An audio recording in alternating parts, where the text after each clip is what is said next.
Hello, and welcome back to Developing Your Emotional Intelligence. This is our final chapter. Congratulations! By now, you have a great starting plan that you can use to move forward in your EQ development. Your workbook, pages 8, 16, 22, and 27 contain your plan. These are the strategies that you've chosen to begin working on. I have some recommendations for you to consider as you move forward. First, keep in mind that you want to keep your plan simple and attainable. This is why we have you choose only one strategy per section. As you become more proficient in your first strategies listed, you can search through the list and choose something else you would like to work on. By keeping your plan to a manageable size, you are more likely to find success early on as you continue in your EQ development. Now, remember, EQ affects your entire life, personal, professional, and everything in between. You see, EQ is not like a light switch that you can turn on and turn off. If you are truly improving your emotional intelligence, it becomes who you are rather than something you do. This is when you know that you are truly improving and making a difference. This is when it becomes exciting for you and for those around you. With these critical factors in mind, I encourage you to share your goals with those you work with, as well as those in your personal life. Now, there are different ways you can do this, and I encourage you to choose what works best for you and in your relationships. Some people choose to send an email to all those they work with and talk about their training and the goals they have. Others may talk to people individually and discuss their goals. And yet others may write them down and post them and let people know that this is what they're working on. What's most important here is that you do share.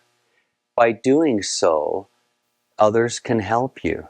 Sometimes it takes a leap of faith and swallowing pride, but by letting others be a part of your development plan, you are demonstrating your commitment to your EQ improvement, which helps others to recognize your efforts. They appreciate your tries, and they will be more forgiving when you misstep. And one of the greatest benefits of practicing good EQ is that it can be contagious. All right, here's a very important note to keep in mind. Be prepared for setbacks. Developing emotional intelligence is rarely a smooth, continuous process. People working to develop the skills often experience setbacks, times when they revert back to previous habits and ways of doing things. This can be especially true when you're under stress or trying to make a tight deadline. It's okay to have setbacks. In fact, you should expect them. However, it's critical that you not let setbacks derail your development and erase the progress you have made. Often, people view stumbling blocks as evidence that they can't really change, instead of viewing them as opportunities to learn and revise their game plans. When you do encounter a setback, try to understand what it was about the situation that led up to this. Doing this will help you resolve similar situations in the future.